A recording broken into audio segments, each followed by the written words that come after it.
All right, looks like we are live. Welcome everyone to the weekly FirgunAI podcast, where we invite founders who are truly pressuring and pressure testing the market, the technology, and the readiness of customers. Today we have Pian, who is building Emotions.ai, and one of the chief reasons this podcast got started is to be able to find joy in the success of others. And I deeply resonate with what Pion is doing as a solo founder in a very complicated and complex space. So, let me- so Pion, welcome. So great to have you today. Thank you so much for having me, Poorvi. Really appreciate your support. And hello, audience. Thank you for joining us. Awesome. So, Pion, let's start from the beginning. Can you give a 30 to 60-second intro on what emotions is in the current state? Sure. Yes. We're building, I'm Pianpian, we're building Emotions AI. We provide an emotional intelligence real-time AI teammate that can listen in calls live, providing real-time guidance and feedback in the background of a call. And we also provide the suggestions after the call as well. And also all of these, the AI is learning as the interaction is going on. So it learns from the interactions, getting smarter every day. And these also power tailored role play for people to practice before getting on the real call for with a customer. We're targeting kind of helping sales leaders, sales teams be more productive, be more effective, and reduce their ramp-up time. My vision is this could be used by anyone in any situation. So starting with the sales use case, but it will expand to other use cases as well. Got it. Now let's focus on you as a founder. You have a deep academic background in sociology from the likes of Yale University. How does that deep understanding of human behavior and your own technology experience influence you to build AI products today? Yes, happy to talk about that. So like Privy, I'm also an immigrant. I grew up in a village in China, and I came to the U.S. for originally my PhD in sociology at Yale, and I studied how social mobility influenced people's happiness. And after that, I started working as a product manager, product leader at tech companies. So I led product teams at companies like Priceline, Ticketmaster, GoDaddy, and also at a Series A startup called Winnie. And when I was a new product manager, it was very challenging to figure out how do I connect well with my American colleagues, how do I talk well with my managers and engineering managers. So I always make mistakes and said the wrong thing, and I wish there's something that can listen to me and stop me from saying the wrong things. And at the time, I mean, it was AI Gen AI was not like as readily available to build, but I was always dreaming that there was something like this that can help me and other people. That was more than 10 years ago. I started dreaming about this. Yeah, Pian, you raise a great question that we have such a great inflow of talent from across the world in Silicon Valley. And a lot of us didn't have English as our first language. Some of us learned in school, but most of us came in with, I don't want to say with that baggage, but that afterthought in our minds that we somehow need to catch up with our peers who were born in the country, right? Hmm. And there's two aspects to it. There's the language transcription aspect, and there is the emotional intelligence aspect. You Yeah. decided to focus on the emotional side. Um, so I want to understand, like, why did you start in the emotional side? Was language transcription something you thought about, or is it like something everybody does, but it doesn't lead to success? Yeah. I mean, there must be some cultural and language barriers too, but for me, my own kind of, at least my own self reflection at the time is, I would like argue with my engineering manager and say things that I should not have said, and I would regret afterward. And it's like, well, maybe I should have done better in controlling my emotions. And so I started reading about emotional intelligence. I mean, it's not the only factor for success, but it is an important factor for kind of uh, being able to understand your own emotions, being able to understand other people's emotion, how to control your own emotions when you're frustrated, like how do you control that so not like saying the wrong thing. So these are important kind of skills um, in in the workplace, and especially, for example, like in the sales environment, there are some customers or users that we are serving that their sales teams, for example, are also not native English speakers. They did not grow up in the US, but they interact with American customers, for example. So different cultures have different way of expressing emotions, and sometimes it's kind of not easy to understand how the other person is feeling. So it's I think it's an important skill that can influence interacting with both like customers as well as internal teams and family and friends as well. Totally agree with that. To that point, emotions didn't start in sales. The first time I interacted with you, I think you were focused on the people HR use case, Mm. and it started as a platform for upskilling, more cognizance when you're working in such environments, corporate environments. So, walk us through the original vision and the specific moment or set of moments that led you to pivot to sales as a primary use case. Mhm. Yeah, we actually originally started with more just helping generic everyone to improve their communication and emotional intelligence, and then we kind of look more into, okay, instead of selling to consumer, we can look into selling to B2B, and that's kind of through the manager development and employee kind of development standpoint. And then I was doing founder-led sales, and I realized sales is really hard. There's so many elements of hard sales to learn, and then I was doing customer development, talking to different buying personas and business leaders, and the sales.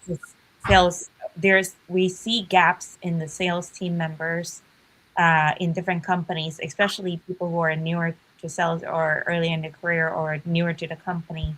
They would often miss like important emotional cues or moments in their sales process that lead to kind of not as good outcome for sales. And companies are always willing to invest in money in areas where they can make more money.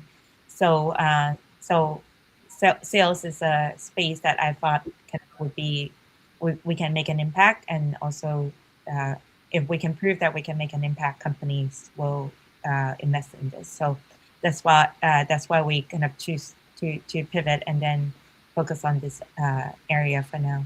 I mean, it is a competitive and crowded space. A lot of people are looking into that space. Like you said, it's AI sells for, but there's still a lot of opportunities out there. Nobody has tackled it kind of completely very well. So there's still opportunities out there.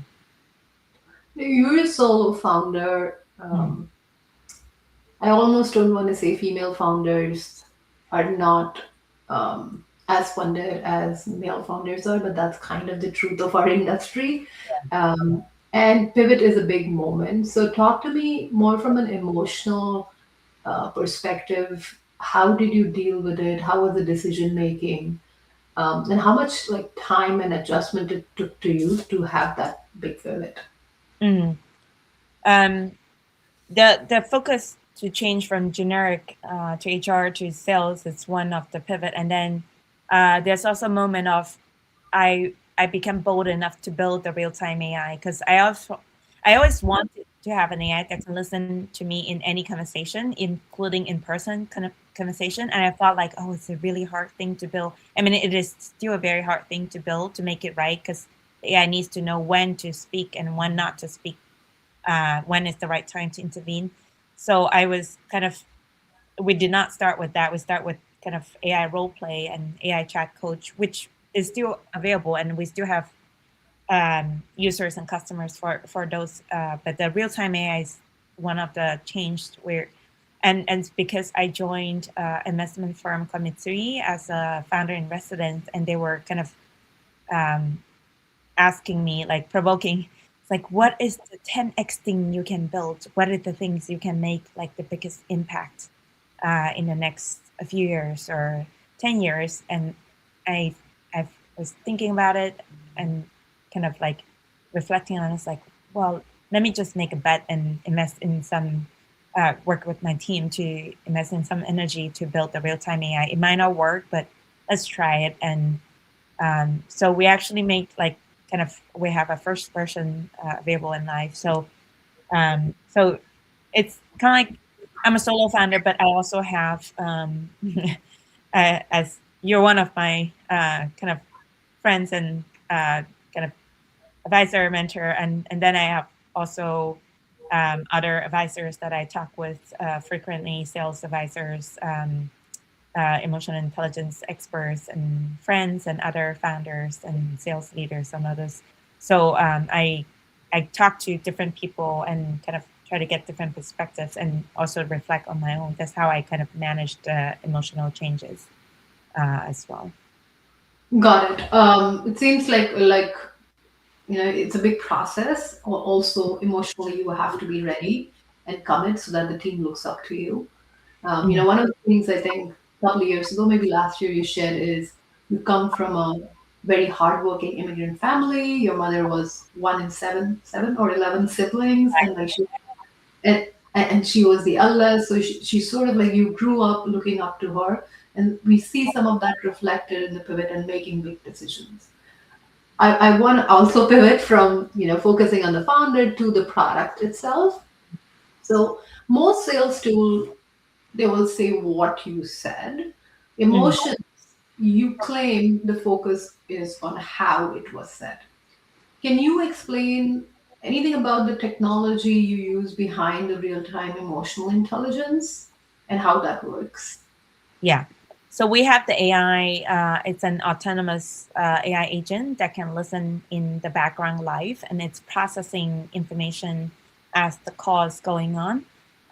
But besides the live conversation, we also feed in data on like the context of the conversation, the the companies that the people are in, what's the goal of the call, and what's any like information on their products or on the industry and the history of interaction. All those information we fit into AI for it to digest, and it can kind of it can, and we also give information on kind of 100 emotions that the AI should be looking out for based on psychology research, and we kind of guide AI on how to look for emotions, how to kind of understand emotions and how to process that. And so that's also combined with expertise from psychologists and sales leaders and experts. So all these combined to have the AI to have the intelligence to be able to digest and analyze large amount of data live, but also being able to detect when is the right time to give suggestion in the call, but also on like how the other person is feeling, what are the right thing to ask or what are the right thing to say, but also give like suggestions on how to answer some of the technical questions or product questions is kind of combined. Got it. And so one of the things with like live sales coaching, and you already pointed it out, is when to provide the help. Mm. How did you take into account learning loop from the agents themselves as a signal into if they need help, when they need help, and different agents behave different ways in such environments, right? Mhm. We're building that. We're currently working on building that into the process. Is let users give user feedback so they can kind of say I like this or I don't like this, and we can also build in ways for people to save some suggestions they like.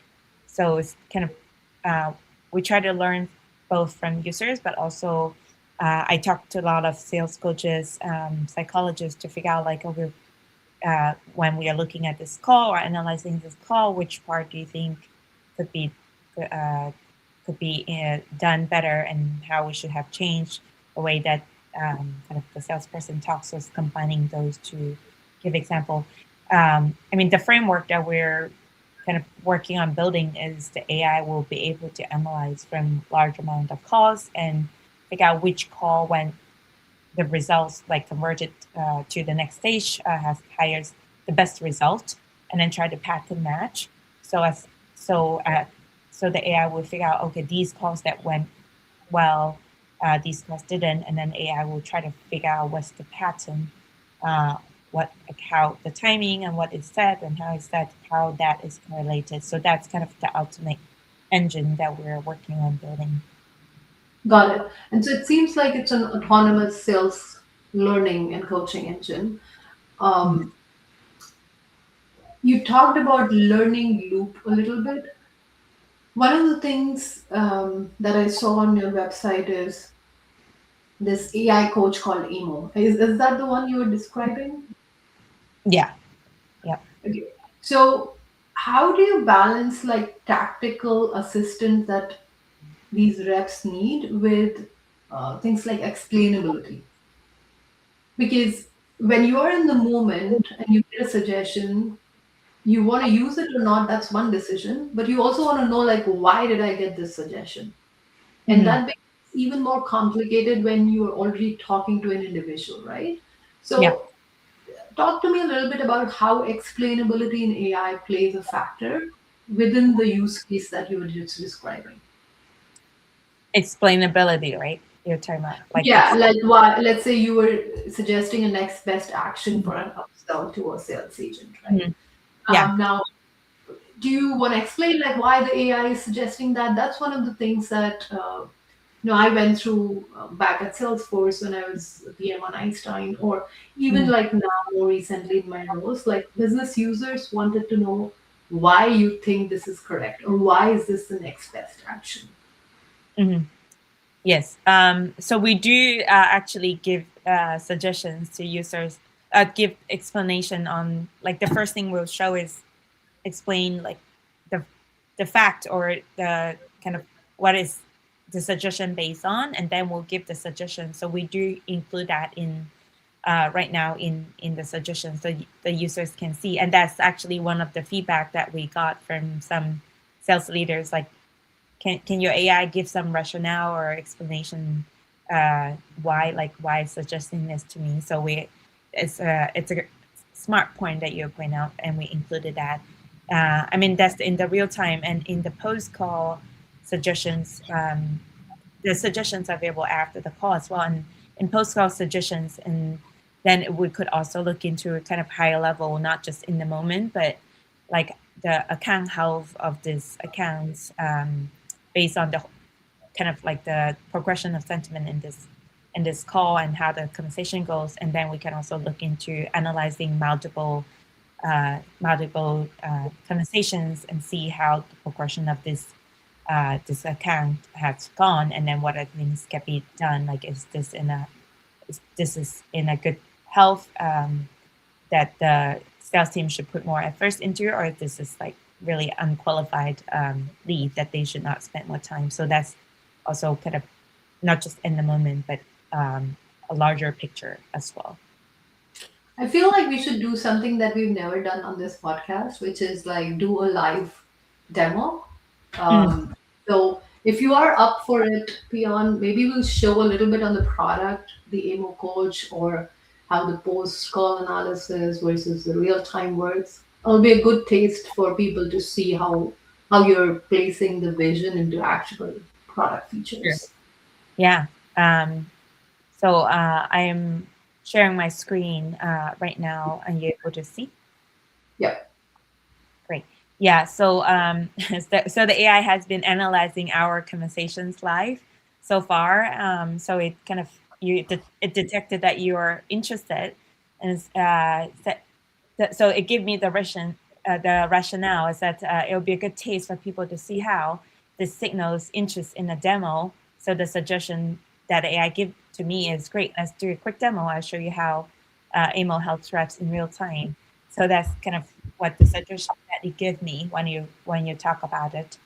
And then the earlier suggestions it gave, including kind of detect that you're thoughtful, um, opportunity to explore in it.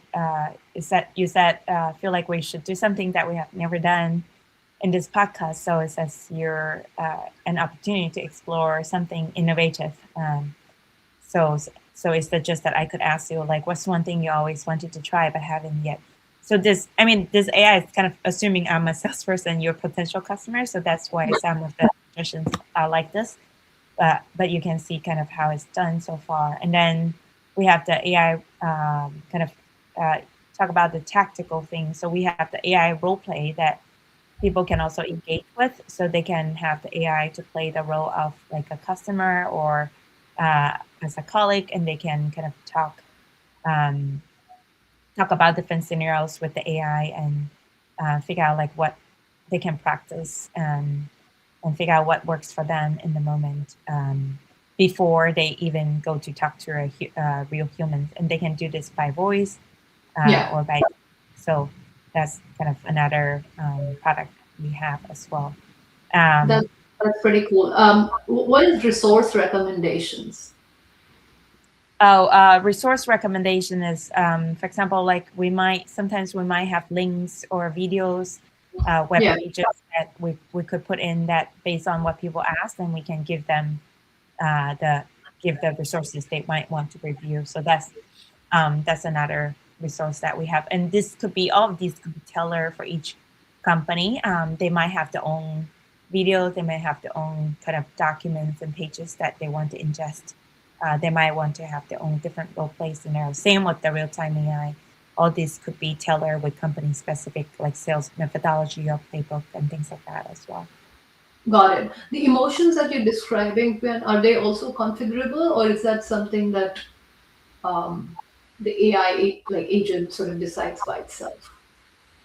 The AI is detecting it. So I mean, we can put in more ways to guide the AI, like based on different culture. We might detect emotions differently, so we can do some tailoring like that as well. Like if we're working with, for example, a company more interacting with Japanese customers, so Right. they it might be more subtle, so we can do some tailoring for that as well. Got it. Awesome. I think this is pretty cool that we were able to do this live. And it looks like you're building something that is pretty niche. Mhm. But I do want to go from here to Mhm. integrations, ecosystem, the go to market, and competition. Sure.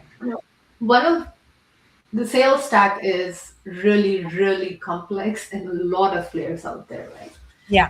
In each part, whether you take sales enablement or productivity, uh, sequences, emails, all that great stuff. Mhm. How do you see yourself versus the likes of Gong and then Chorus with Zoom Info and then many others in the market? Like how difficult it is for a startup to enter, and in your mind, like where is the advantage? Mhm. Great question. So, I mean, one of the advantage that we have is we are a startup. We move faster than any of some of the big companies out there. Um, Salesforce announced 2 years ago in Dream 4 they're going to build a live AI sales coach. It's still not launched yet.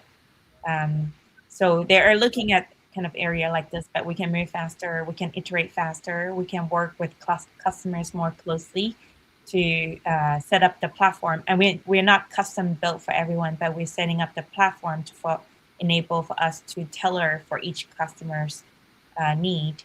And so so that's kind of advantage. And then, I mean, there are needs out there for companies to make their sales teams more productive, reduce their ramp up time, help them increase the conversion rate.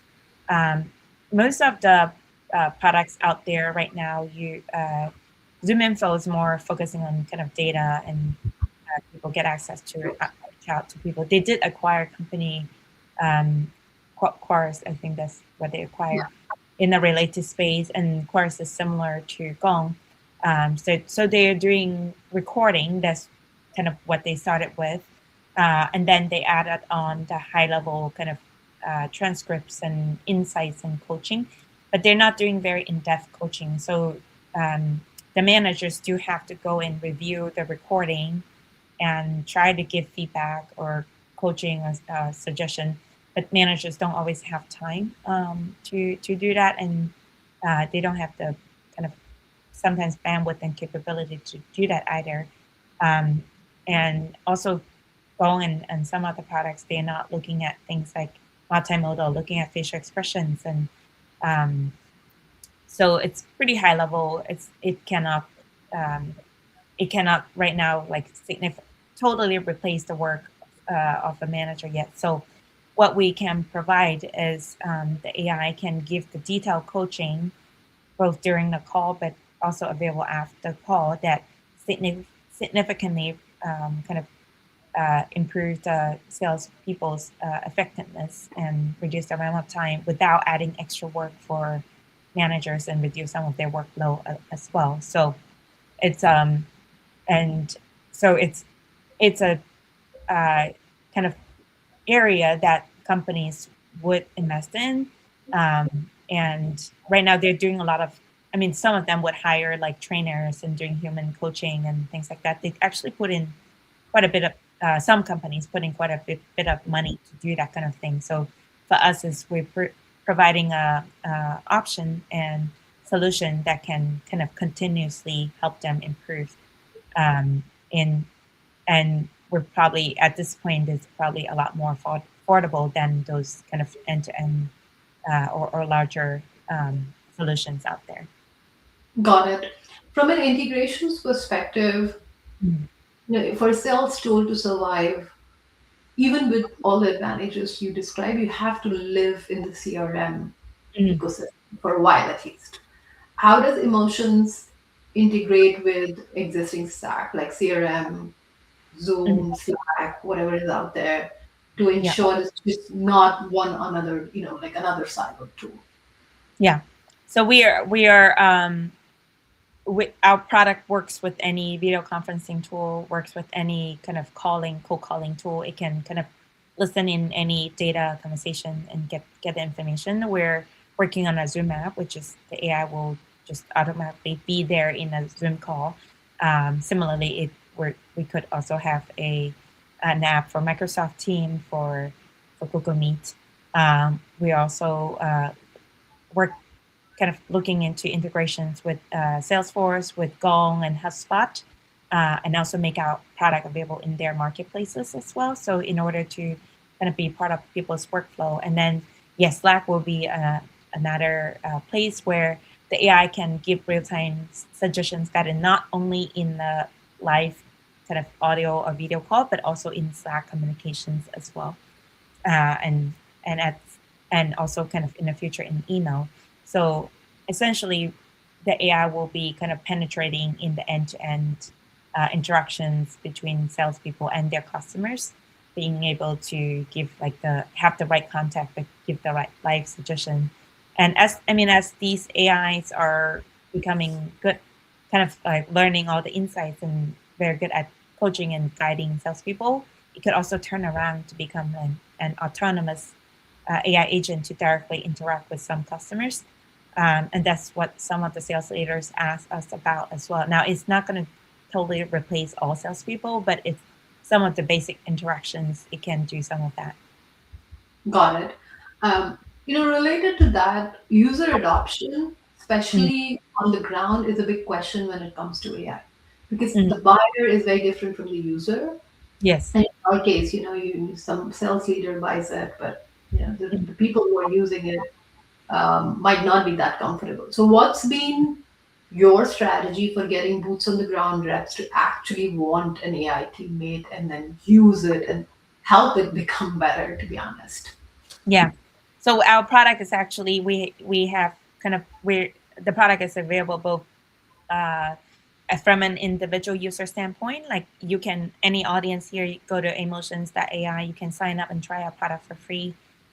You don't need to come from a company. You don't need to talk to a salesperson in order to sign up and try our product. So that's kind of like the bottom up product like growth approach. And we also kind of implementing functionalities for users to share their transcripts, share their AI suggestions with other people, which will introduce some word of mouth. So kind of making it available through different for end users. And then, we still complement that with talking to sales leaders and going to business leaders to get the whole company to adopt. But even when we work with the whole company, I often like to say, hey, can I do a demo for your whole team? So they know like what's the value of the product, how they can use it. And I also interact with the end users. They can share feedback with us anytime. So we're not only going through the leaders, because ultimately, like you said, the adoption is the key. So Right. I came from a consumer product background, so I built a consumer product for many years. So I always want to make sure the product experience is good. Awesome. So we've talked about all the great parts of building a product, a company, pivoting, resilience as a founder. Let's talk about how hard it is. Mm. So, what are the things as a solo founder building an AI company that it's hard? Like, it's emotionally hard, um, it's mentally hard, and you're balancing everything. In your case, you do have family and Mhm. other obligations as well. There's a lot of buzzwords that get thrown in the valley, right? I don't know what is the one after 996. Maybe it's taste. I saw it the other day on LinkedIn. That you need to have taste to build a product, right? Yeah. What is the hardest part for you being a solo founder that's not as much talked about on LinkedIn? Um, I mean, there are days like I would get very stressed out. I would wake up at 5 a.m. in the morning. I mean, and and then I have teams in different locations and kind of it's a 24/7, 365 days job, because we have some team members like even during Christmas they they choose to work. They might not be celebrating a holiday, so and I would still respond to people. So um, uh, yeah, but I think it's the emotional side, like the stress is the hardest.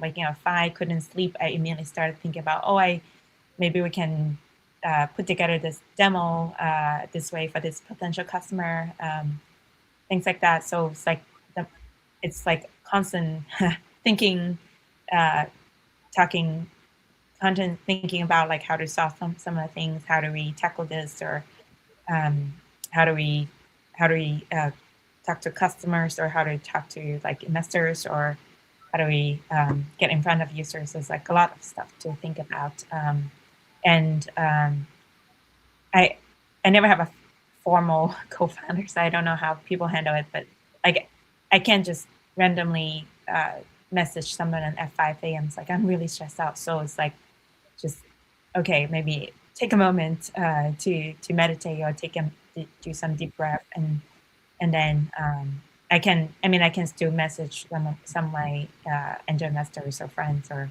advisors to talk about things. But yeah, it's really hard. Um, can you share a piece of hard feedback that you got from a customer that helped you pivot afterwards? Pivot or like change in product roadmap.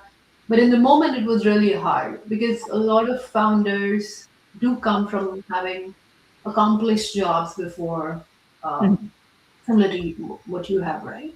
And you're just used to like soft feedback or hard feedback, but not as hard when you're running your own company.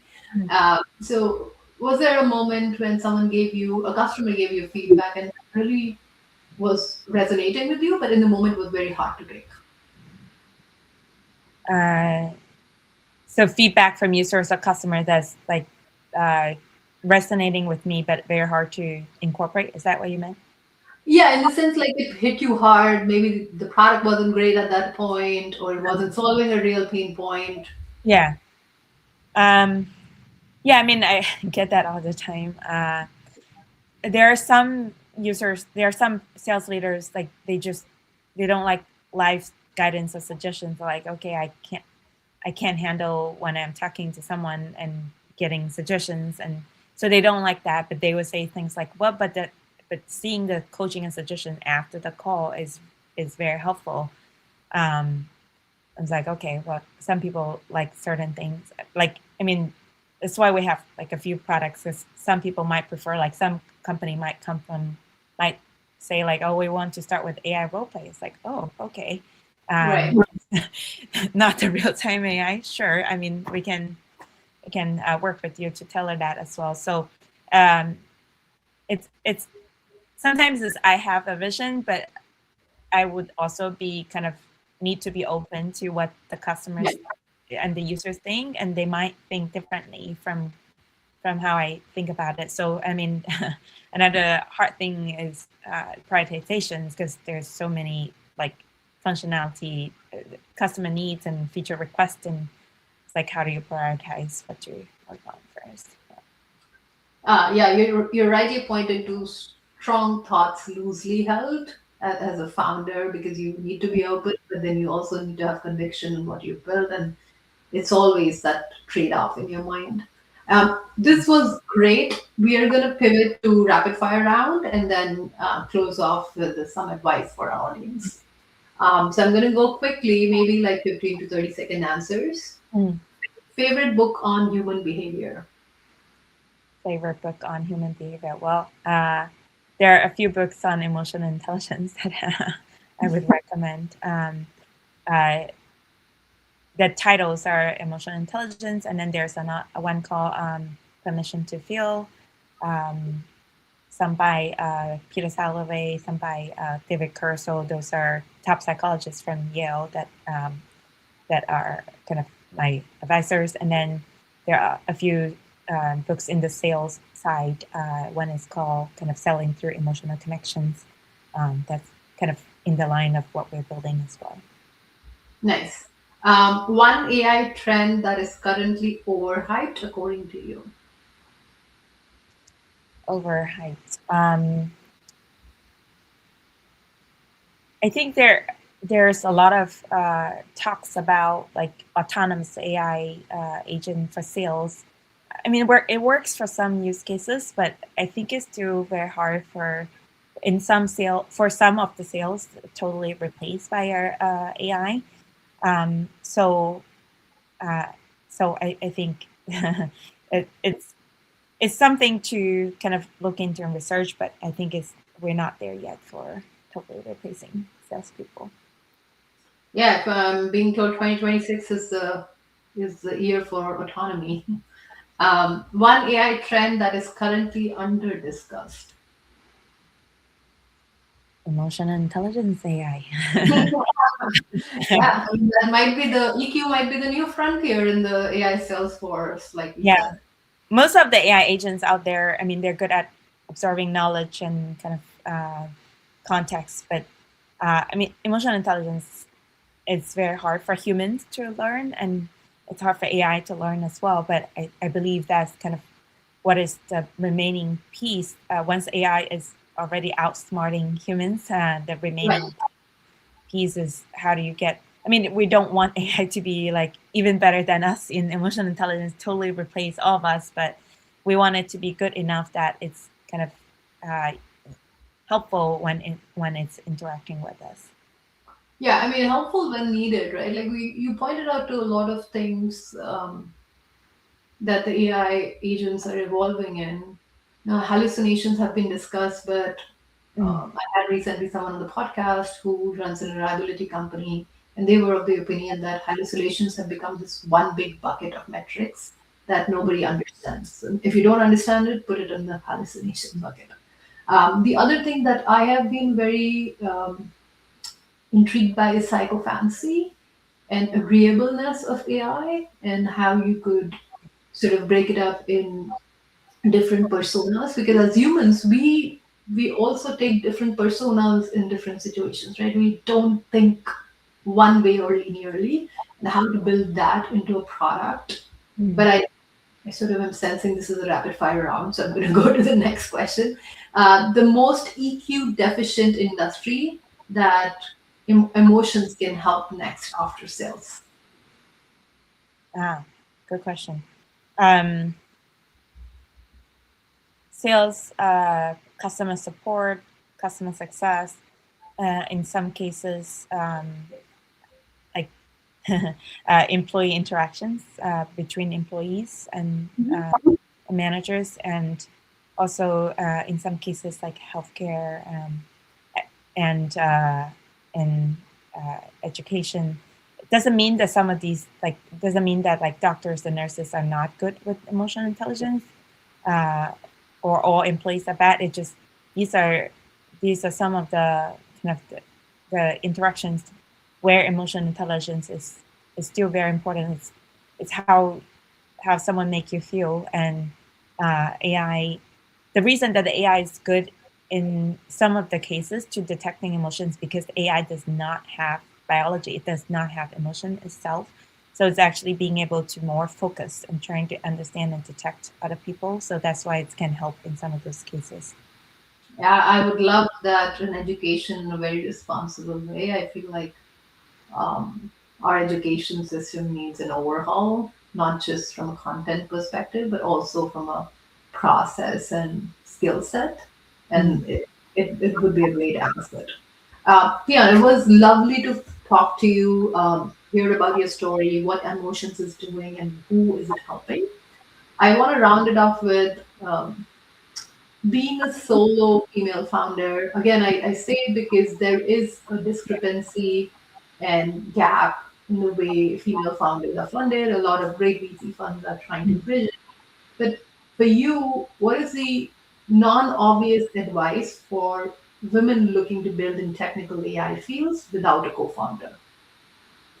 Um, I I am also like you. I'm also a mom of little kids. So, uh, kind of back to the point earlier. It might seem like very hard. I mean, it is very hard to try to juggle family and building a startup, but it's possible. There are some sacrifices. Like I I used to go to a lot of evening events, but I'm kind of dialing back down because of family needs. But I still can go to like daytime events.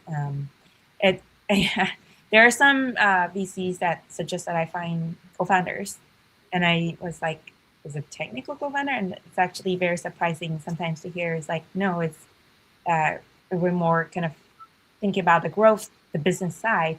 So I mean, it's like, do you really need me to find a co-founder, or if we can get like users and customers and show the revenue and customers, then you don't need that. And you have shared some reports with me. Once you get to certain stages to show like get the growth and uh, maybe not yet in our stage, but kind of like Series A or B, it doesn't really matter solo or not solo, um, as long as you can have some way to prove. Um, so I mean, I'm still open to find someone like a if the right person comes, but I have also heard from other people's experience, like finding a wrong one or not the right match is also not necessarily the good way to go. So I think it's kind of case by case. Got it. I mean, there's no like right or wrong here, right? You just believe and go forward and learn along the path.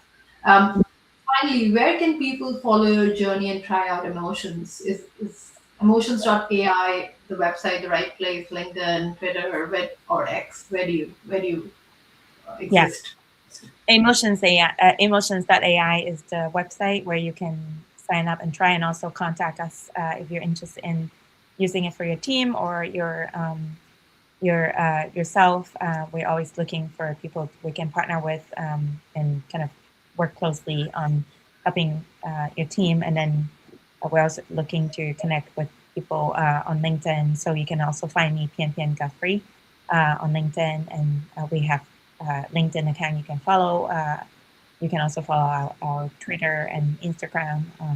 And my email is pianpian@emotionsinc.com. So happy to connect with any business leaders looking to grow their revenue. Also happy to connect with any angel seed investors as well. Awesome. Well, it was great to have you, Pian, and thank you everyone for joining us. We will be back next week with two more founders who are pressure testing the industry, the products, and finding their way. Thank you. Thank you so much. Thank you so much, Poorvi. Thank you, everyone.